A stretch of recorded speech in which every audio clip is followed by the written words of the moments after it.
Guess we can get started. I'll start slowly. I just wanted to say 2 words about the speakers and then talk about the format today. Sort of our other great grand rounds with Dr. Tim Tran and Dr. Brooke Calabrese. And Dr. Tim Tran is an assistant professor of anesthesiology. He did his residency training at the University of Washington and then did a critical care fellowship at the University of Pennsylvania. As you all know, he's our all-time times to go person for point of care ultrasound, works as critical care attending and also works with the liver transplant team. And Dr. Calabrese just finished her residency training at our institution and is now our new liver transplant fellow.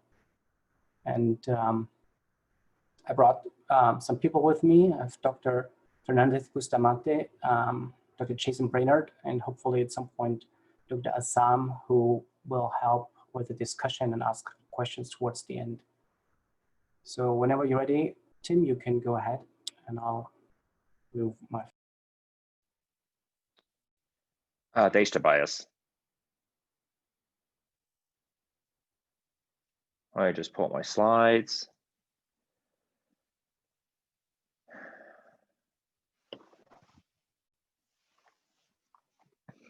Good morning, everyone. Welcome to CASE conference. I have the pleasure of presenting with Dr. Brooke Calabrese from the transplant anesthesia team. As a CASE conference reminder, this is a forum in which members of multidisciplinary team engage in objective, non-judgmental review of adverse outcomes and commit to systemic process change. All participants are reminded that this is a privileged and confidential meeting, subject to peer review and medical review protections at the University of Colorado Hospital and in the state of Colorado. The objectives today is that we'll discuss the anesthetic management of IVC thrombectomy and a case review. We'll discuss the etiology of IVC thrombus and its association with renal cell carcinoma. We'll talk about how to keep the kidneys happy with renal protection during IVC thrombectomy. And then lastly, we'll discuss the use of continuous renal replacement therapy in the operating room as well. For those who will fall asleep during our presentation, here's the take-home slide. That inferior vena cava thrombectomy can be a very difficult case to manage, and CRRT can help manage acute kidney injury that can develop. And then most importantly is that intra-aortic CRRT pathway has been created to help manage these critically ill patients in the operating room. This is a case of a 70-year-old female who presented to an outside hospital with hematuria. Her workup showed almost a 10-centimeter renal mass that showed vascular invasion of the thrombus into the IVC. She also had the unfortunate finding of a CT scan that showed breast mass and pulmonary metastasis as well. Relevant past medical history for her is atrial fibrillation, hypertension, hyperlipidemia, and obesity as well. Prior to the case, she is anemic. INR and other coagulation factors were relatively normal. She came in also with a creatinine of 4.1, was not on renal replacement therapy prior to the operating room. So significant concerns from the anesthesia team going into this case was one with any of these large cases was significant or uncontrolled bleeding. When the tumor is dissected off the vessels, it can tear, and that could be a source of uncontrolled bleeding. One is clot migration from the IVC into the heart, causing a PE and or cardiac arrest. And then significant concerns that the anesthesia team had for her was atrial fibrillation because of her history of that, and also because her creatinine of 4 going into this was uncontrollable acidosis. The surgeons were also going to clamp her renal arteries for a significant period of time, so they would not be of use for a little while. And then also there'd be a period of time with low flow to the liver, so the liver would be able to control some of the electrolyte issues. So the anesthesia team looked into the possibility of getting intraoperative CRRT for this case. And so having CRT in this case is difficult because you have to get multiple different parties on board. One is you have to get a surgeon on board who's okay with it. One, you have to convince the nephrologist that you need CRT for this case. And the third component is being able to staff the CRT machine, meaning an ICU nurse has to be taken from the ICU and manage the machine in the operating room. So getting all those parties on board were important. So the anesthesia team had a discussion with the surgeon about it. The surgeon, the anesthesiologist says, "Hey, I'm going to do CRT tomorrow for this case." Surgeon will say, "Oh, good idea, great." How do you talk to nephrology about this case? And the conversation, my understanding, went something like this. It's not, "Hey, can I have CRT tomorrow for this big case?" Nope. It's going to be dicey. Trust me on this. Okay. And then lastly, how to tell a charge nurse you're going to steal a nurse from them for CRT. Kind of usually goes like this. "Hey, I need one of your ICU nurses tomorrow for this intraoperative case that requires CRT." Nope. It's going to be dicey. Trust me. Nope. But let me help you put in a staffing request. And this is probably one of the more novel things that we figured out as a team, how to get intraoperative CRT, that if you're aware of the case ahead of time, preferably 2 days or a day ahead, they could put a staffing request into the hospital staffing office to get an ICU nurse to staff this intraoperative CRT. You don't need to steal someone from the ICU. They just put a request to find any ICU nurse who's CRT capable to manage this. So that was a big help for this patient, that everyone was on board of getting CRT for her intraoperatively. Intraoperatively, you can kind of see it on the echo. This is just how one of the initial images that one of our cardiac anesthesiologists got for us. You can see the neck of the thrombus and how tenuous it is in terms of migrating forward as well. Below, it was just a snapshot of her intraoperative record. You could kind of see the blood pressures swing up and down. You can kind of see just a glimpse of the pressure requirements that were required for this as well. She was at norepinephrine, vasopressin, epinephrine pretty much throughout the entire case. She had EBL of about 10 liters, red cells, 21 units were transfused. She had 21 units of FFP transfused, and also then 2 liters of cell saver given back to her as well. Probably most importantly is how was her acidosis and her electrolytes, given the fact that her kidneys don't work, and also she has a risk of atrial fibrillation as well. And this is just a snapshot of just some of the arterial blood gases throughout the case. She started with a little bit of respiratory acidosis coming in to the case, but for the most part, the pH was 7.3 and above, which is pretty impressive given the transfusions that she had received, and also the vasopressors and inotropes that she was on as well. The blood gas at 1818 was probably the most notable because it was the post-reperfusion blood gas. It showed, yeah, she did take a little dip in her pH from the one just 30 minutes prior, but relatively stable, all things considered. And 45 minutes later, after they were perfused, everything looked pretty good as well. Post-operatively, she was transferred to the surgical ICU and then transferred to the floor afterwards. She unfortunately had a bleeding incident the day after that and returned to the surgical ICU. Unfortunately, she was transitioned to comfort care 30 days after her index procedure and passed away. I'm going to give this to Dr. Brooke Calabresi, who will give us some more insight on RCCs and IVC thrombectomies.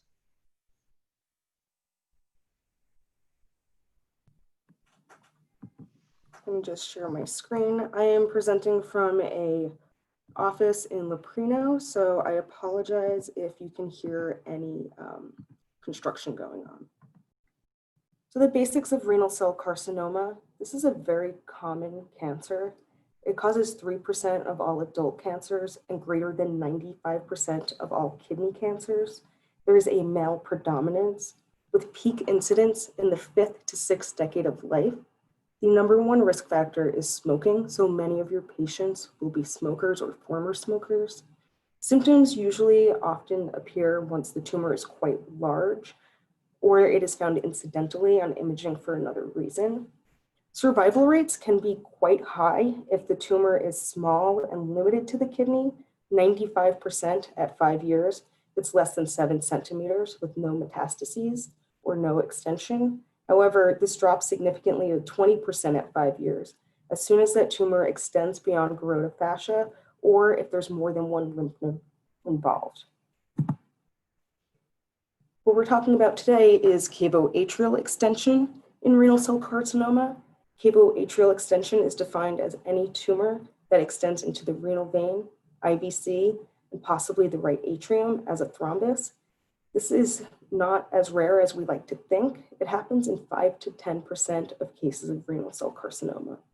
However, thrombectomy can have very high survival rates as long as there is no nodal or distant metastases. The 5-year survival with thrombectomy and nephrectomy, depending on which study you look at, ranges from 35 to 72%. And the perioperative mortality is 2.7 to 13%, which is not insignificant. When you have a patient with cavoatrial extension, you will see them classified according to the Mayo classification. It's important to know what level thrombus your patient has because it will inform you about what type of surgical steps are going to be taken, what their perioperative risk is, and what you will need to do for this patient. Several studies have shown that a level 4 thrombus indicates a higher risk of perioperative morbidity and mortality. However, if they survive that period and the thrombectomy is completed along with nephrectomy, they can have as good survival as patients with level 1. Level 1 will be any tumor thrombus extending into the renal vein. However, it either does not go into the IVC or it is less than 2 centimeters from the confluence of the renal vein and IVC. Level 2 will be any tumor thrombus extending more than 2 centimeters into the IVC. However, it will be below the level of the hepatic veins. Level 3 is a tumor thrombus involving the intrahepatic IVC, but it does not extend above the diaphragm. While level 4 is anything extending above the diaphragm, including anything that enters the right atrium. Complications that patients may have from cavoatrial extension mostly relate to venous congestion from blockage of the IVC, including lower extremity edema, varicocele formation, proteinuria, as well as kidney dysfunction, caput medusae, Budd-Chiari syndrome, which can lead to portal hypertension, varices, and impaired hepatic function. You can have a pulmonary embolism from part of that thrombus flicking off and going into the heart or into the pulmonary vasculature. And if there's complete obstruction of the IVC, the patient can develop significant venous collaterals. Preoperative considerations, our patient population will be older, male, usually smokers or former smokers, so they need to be evaluated for anything related to that: COPD, coronary artery disease, peripheral vascular disease. They may have pre-existing renal or hepatic dysfunction. Some of these patients will have paraneoplastic syndromes related to their renal cell carcinoma. This can include erythrocytosis, hypercalcemia, refractory hypertension, or hepatic dysfunction. Despite erythrocytosis being one of the paraneoplastic syndromes, the vast majority of these patients will be anemic on presentation. Looking at staging and thrombus level will be important. As mentioned before, this will inform you about potential blood loss, how the surgery will be performed, and what we need to do for the patient. And renal angioinfarction or embolization can be performed the day before in IR, and we'll talk about that a little bit later.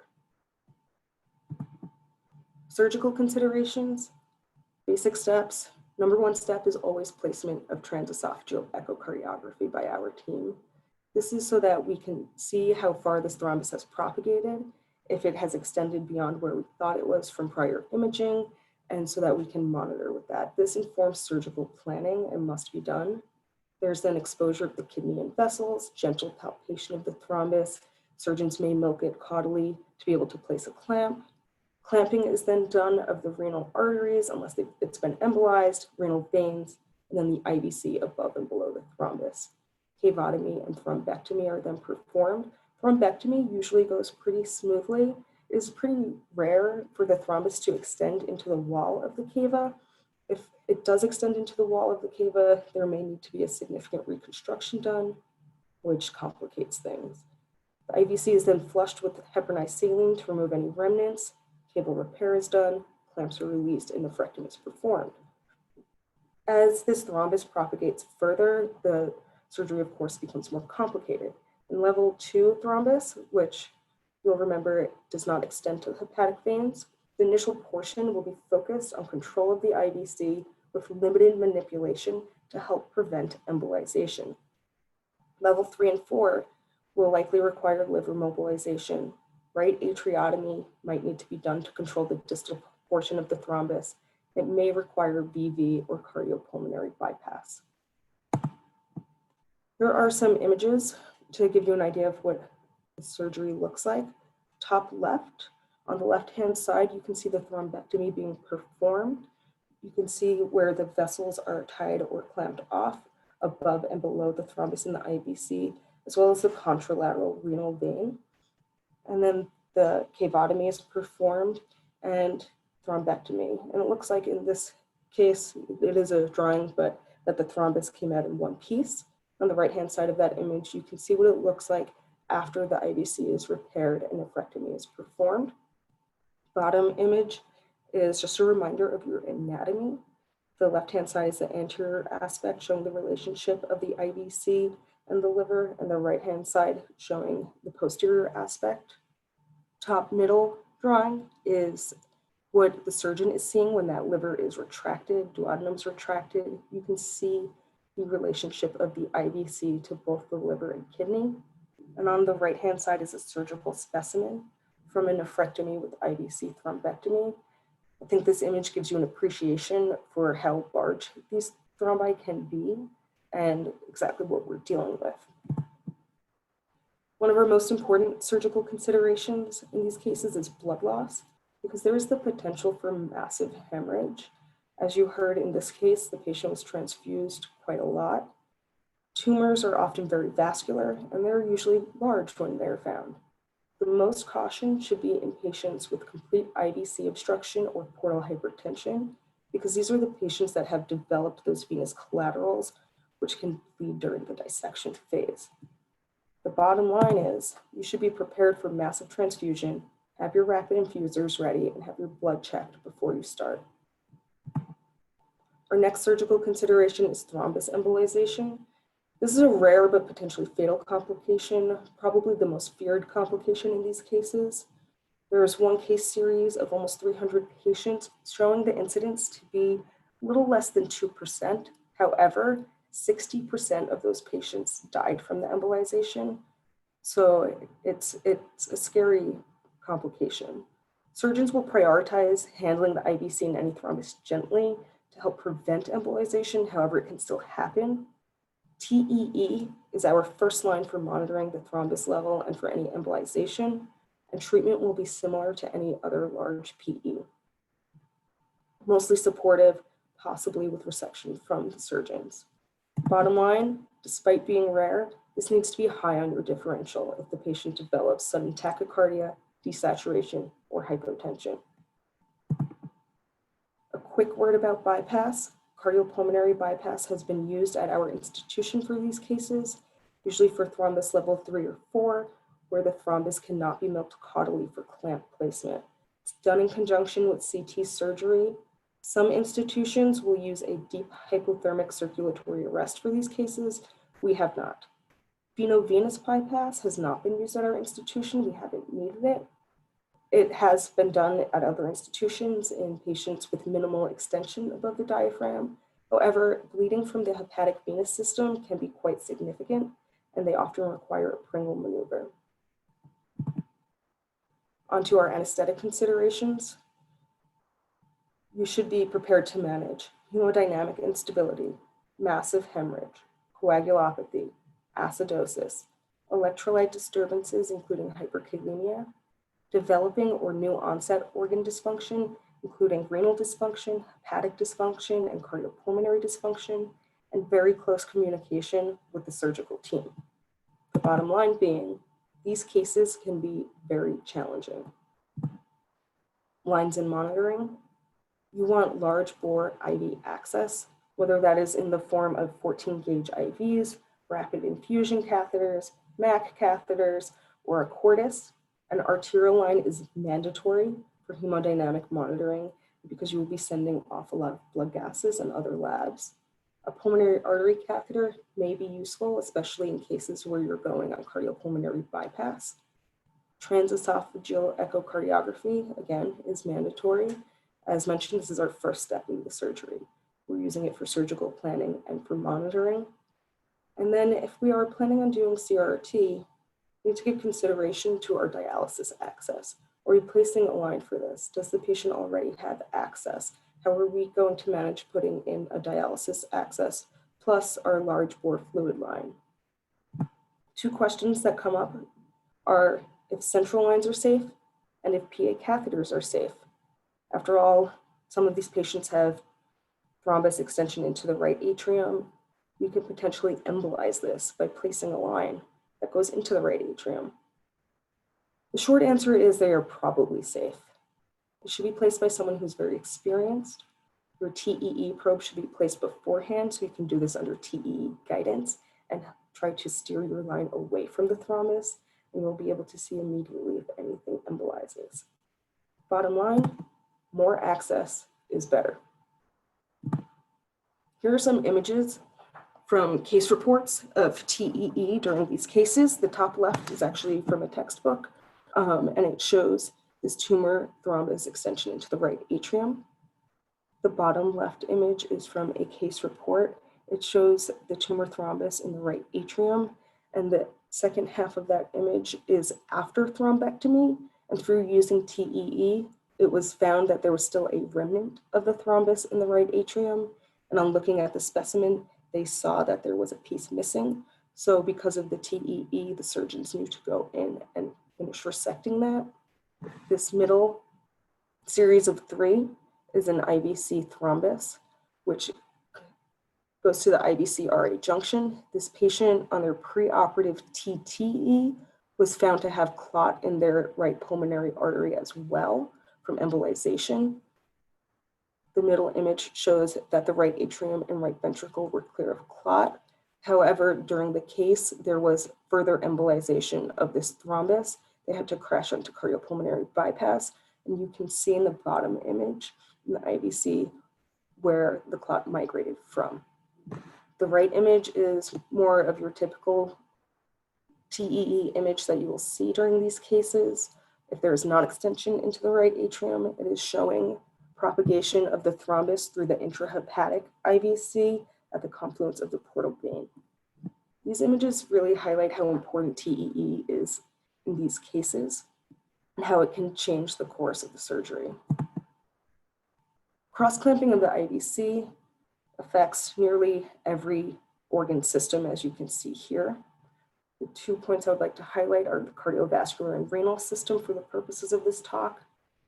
Cardiovascular, there is decreased venous return when that cross-clamp goes on, with up to a 50% decrease in cardiac output. That being said, due to an increase in SVR, most patients will handle this pretty well. They will be able to compensate and have their MAP drop only a little bit.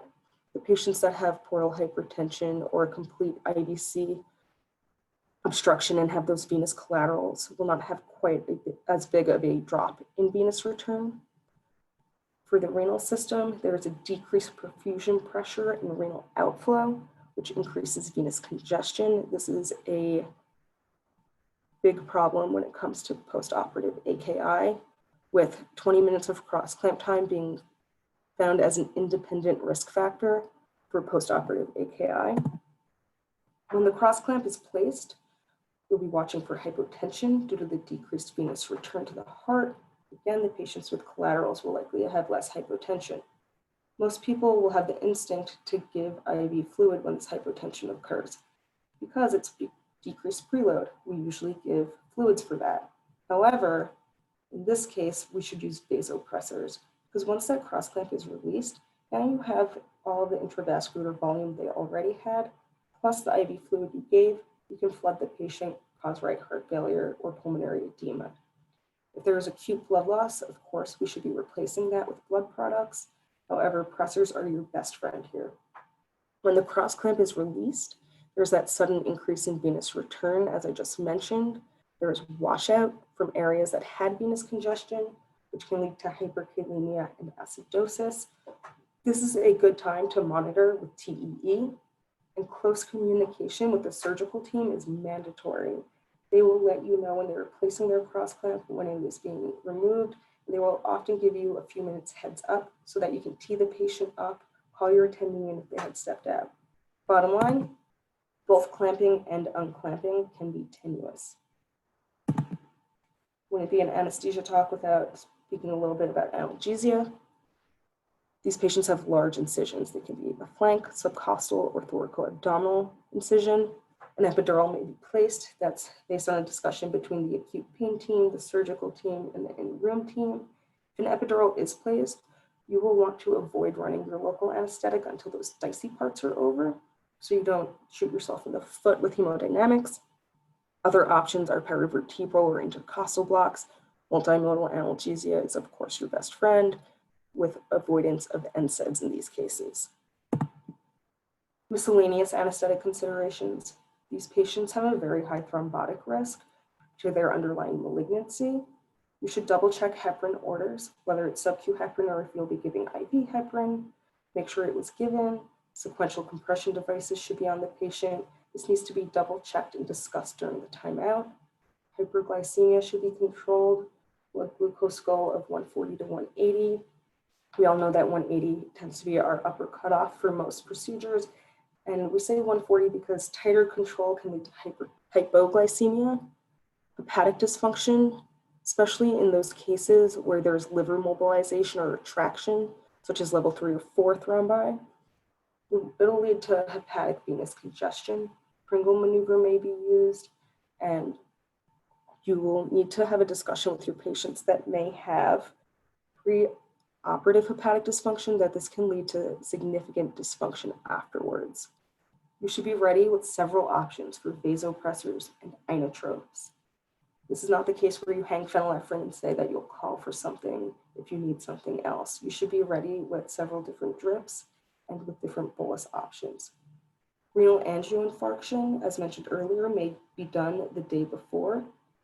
The reason it is done is for easier dissection and resection. There is some evidence showing it can even cause retraction of that tumor thrombus, which helps with clamp placement. However, you need to watch for post-infarction syndrome, which is basically due to the inflammatory response from that kidney being infarcted. It can have fever, malaise, other SIRS-like symptoms. Usually by the time they come to us, that has resolved on its own, but it is something to watch out for. So why does renal protection matter? Well, AKI occurs in 20 to 40% of high-risk patients, and in our general population, it occurs in 1 to 6% of patients. One study showed that in patients getting nephrectomy with IVC thrombectomy, it occurs in over 50% of patients. This can precipitate a decline in other organ systems. Even subclinical AKI is associated with an increased likelihood of mortality.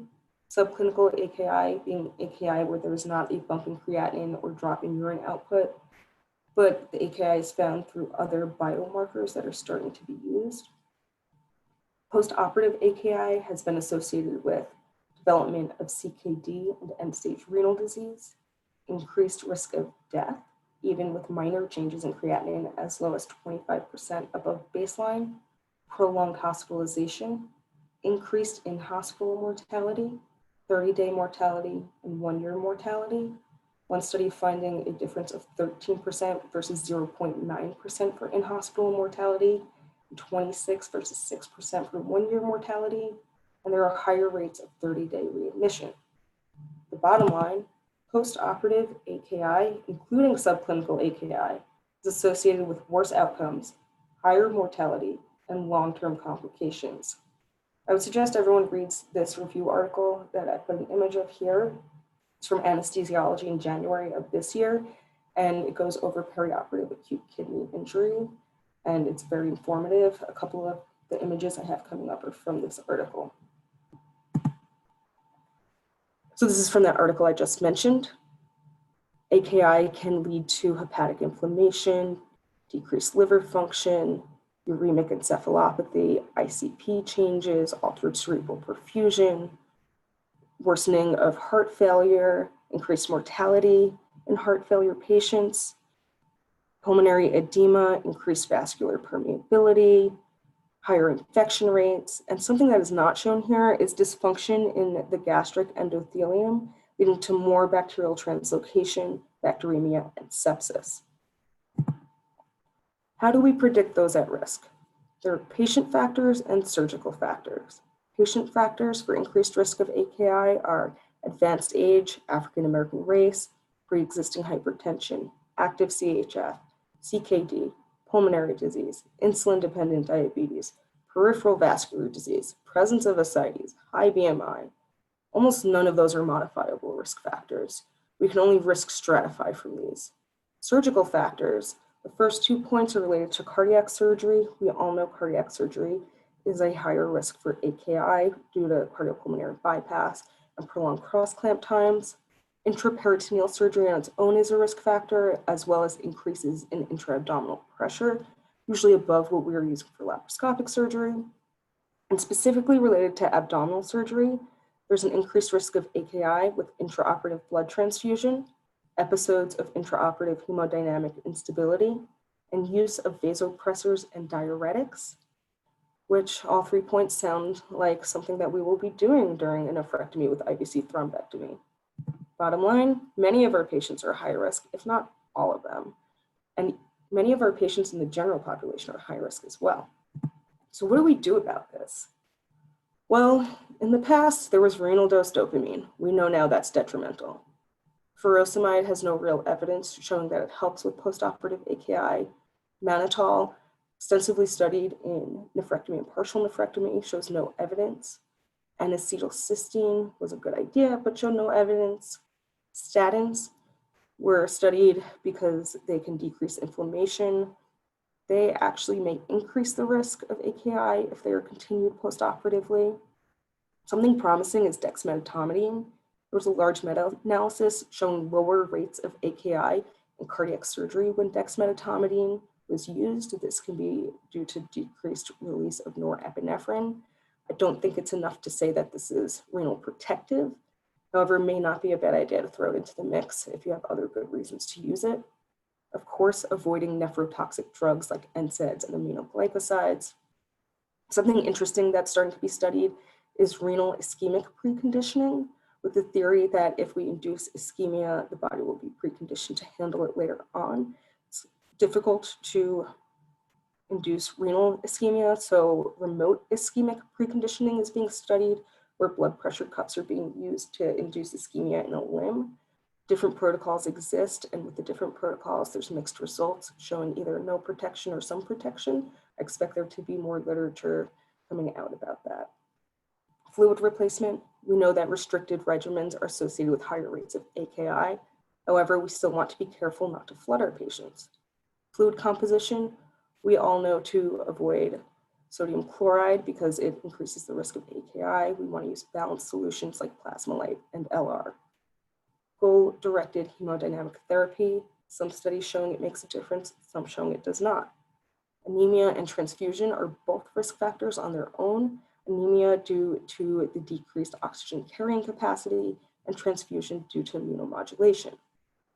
Glycemic control relates to AKI with hyperglycemia leading to more AKI. Again, we want to stay in that 140 to 180 range, and decrease in cross-clamp time, which we have very little control over. Bottom line, really, there's no good evidence for most therapies. So what do we do about this? Well, going back to our basics, everything's about glomerular blood flow. We have our afferent and efferent arterioles. We have an autoregulatory zone. Brief periods of renal hypotension will lead to prostaglandin release, afferent vasodilation, angiotensin II with efferent constriction. We're staying on that autoregulatory zone. Once we have persistent hypoperfusion, whether that be from hypotension, blood loss, we're now constricted on both sides. We're falling off of that autoregulatory zone. And you can see that perioperative ACE inhibitors and NSAIDs, as well as chronic hypertension, affect glomerular blood flow as well. We really want to make sure we stay in this autoregulatory zone, that we do not have prolonged periods of hypoperfusion, that we avoid anything that may damage the kidney. So what do we know about intraoperative CRT? Well, not a lot.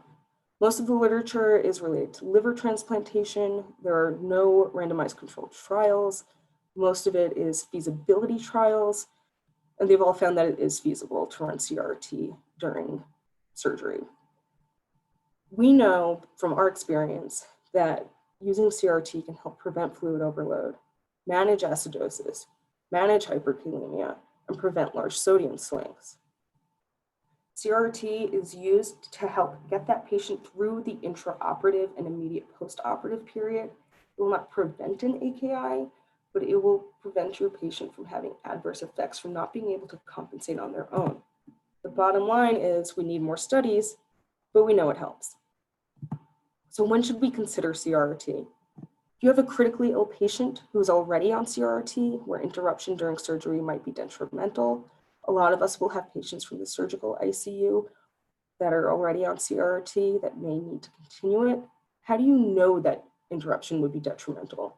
Well, you need to look at why your patient's on CRT. Are they only avoiding hyperkalemia or acidosis because they have CRT running? How long is the surgery? Is this going to be a significant period of time where they may not be able to compensate? When in doubt, always talk to our intensivist colleagues. They know these patients really well. They know if they'll be able to compensate or if they need to be on CRT in the operating room. Any patient we're managing intraoperative hyperkalemia and acidosis is expected to be extremely challenging, which may be due to anhepatic physiology, severe AKI or CKD, or large volume blood loss, as well as any anticipated need of intraoperative large transfusion volumes in patients with hyponatremia, where you don't want them to become hypernatremic very quickly, or who may not tolerate large transfusion volumes due to cardiac dysfunction. I'm going to pass it back over to Dr. Tran now.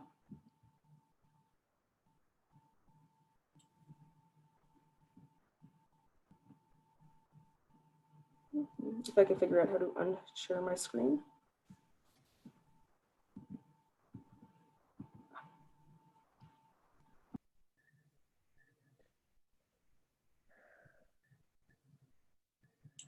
So as a result of this case, there's a more formal pathway to get intraoperative CRT. The path, it is on our team site under the transplant anesthesia channel as well. This is limited to, this is not limited to just these large IVC thrombectomy cases. This is for any case really that may need it. So tentatively, the protocol says, the surgeon has to identify the anesthesia charge for this case prior to the procedure. The anesthesia charge attending is going to schedule an appropriate anesthesiologist for this case. That anesthesiologist has to talk to surgeons, the need for CRT, and also then discuss with nephrology and nurse management to make sure we have appropriate indications and manpower for all of this.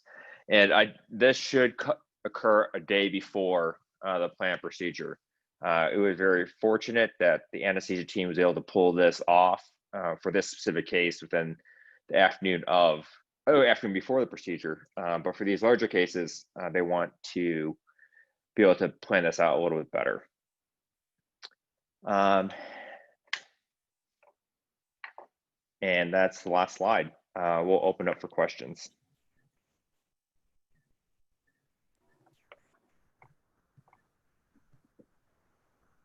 Tim, Brooke, I have a question. Yes. So why CRRT versus IHD for these cases? So we use IHD during our liver transplant cases, but and Dr. Tran, correct me if I'm wrong, it's my understanding that we only have approval for CRRT during other cases and IHD during liver transplant. That is correct. So for intermittent hemodialysis, it's only the transplant anesthesia team is technically qualified for it, and also it has to be for liver transplant cases. So intraoperative CRT was the only option for her. I guess my question is, what's best for patient care? Seems like these two cases, we should either be doing IHD for both liver transplants and these IVC thrombectomies, or we should be doing CRRT for both. Or do you think there's something significantly different about these cases which warrants one approach versus the other? I think so one of the major issues in liver transplant cases specifically is hyperkalemia, especially after reperfusion, and in the management of potassium throughout the case as a whole. IHD is much better at potassium removal than it is compared to continuous renal replacement therapy. So I think that's one of the key distinctions. So that means, Tim, where I think Jason's going, that we all agree that probably dialysis, IHD would be ideal rather than CRRT. Is there a way we can move forward and achieve doing the same thing we do for the livers and having IHD managed by us, which is more flexible than the CRRT? Even for the thrombectomies, is there a path or is there a discussion going on about being able to manage these patients the same way we do for the livers with IHD?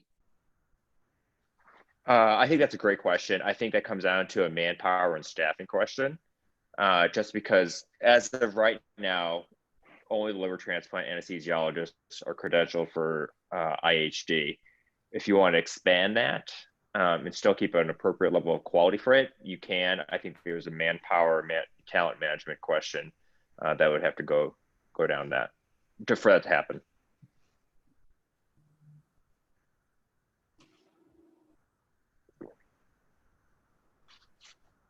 I have another question for you guys. Could you further explain when the decision is made when you do surgery the way you described it, or when you would do eventually choose a cardiac bypass, or is there also an option to do antithrombotic therapy plus interventional radiology? So it's hard to predict when we're going to use cardiopulmonary bypass for these cases. We've only done, I believe, 3 on cardiopulmonary bypass here. The real indication would be anything where that thrombus can't be controlled without needing to do an atriotomy or without needing to go in where you can't place clamps properly. I don't think these thrombi can be controlled with antithrombotics or anything interventional. You really need to do the thrombectomy with a nephrectomy.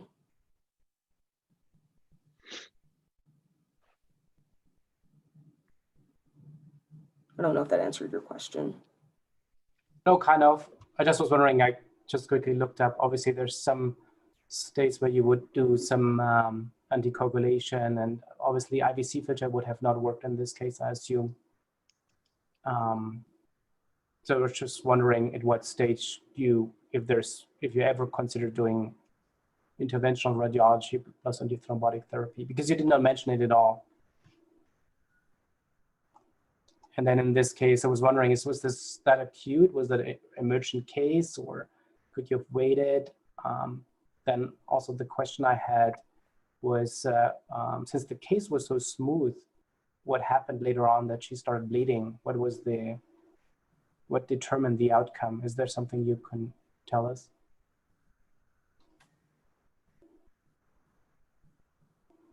I'll answer the second question. She had a complication of a bleed from another small bed that happened, and so it was a unexpected death, essentially, or unexpected complication. And then I believe she ended up getting a tracheostomy as well. So there's a number of different procedures that happened with her.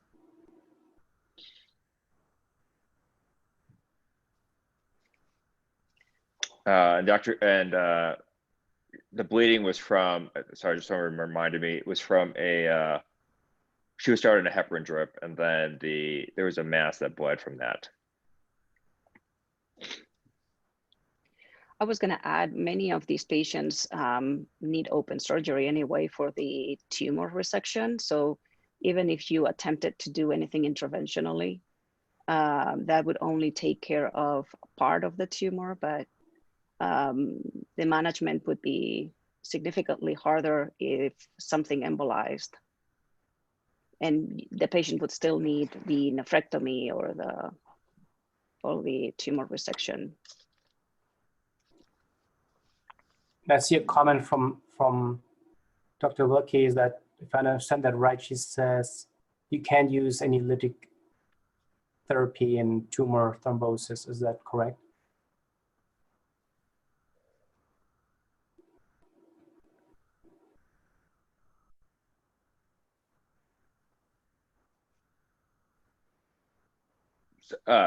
So I don't think Dr. Wilkie could join the panel, but yes, there's some there's some thrombosis that are so large that you can't really do lytic therapy for it.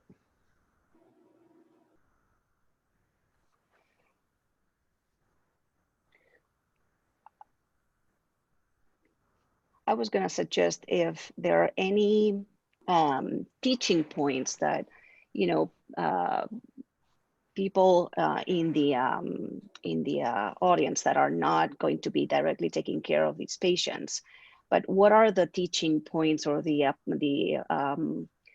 things they can learn from these type of cases that they can apply to either penetrating trauma to the liver or liver resections, things that may be cases that may be less challenging, but they may take some learning points from this. I think knowing how to handle the IVC cross clamp, what to expect when it goes on and when it comes off, is important for everyone to know, because this can be done in vascular surgery or, as you mentioned, trauma, and it's not isolated to just these cases, as well as thinking about if your patient needs CRT beyond these cases. What about the Pringle maneuver? So the Pringle maneuver is clamping of the hepatoduodenal ligament, which houses the portal vein and hepatic artery, which is used in other procedures as well. It limits flow into the liver to help prevent bleeding. However, it also causes ischemia of the liver. So we want to really watch the times for when that's placed.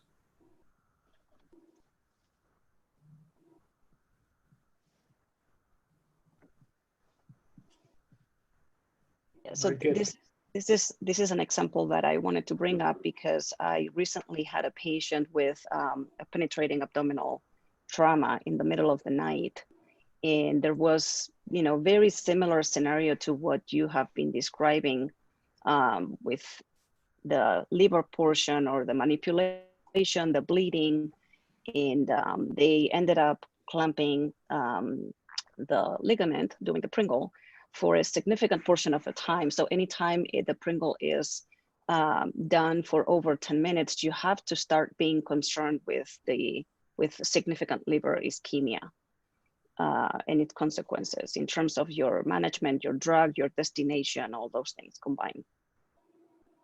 So that's something that can happen to anybody in the middle of the night.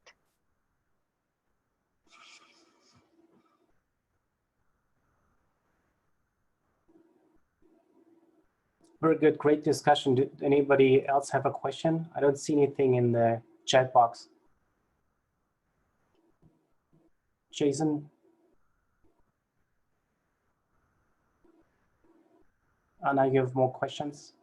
Otherwise, I would say. No, thanks, Tobias. Thanks, all. Perfect. Awesome. Well, thank you so much, Tim and Brooke, for the great presentation. Many thanks to Anna and Jason to ask these questions. really much appreciated. And have a great day. Bye. Thanks, Tobias. Thank you. Great job, guys.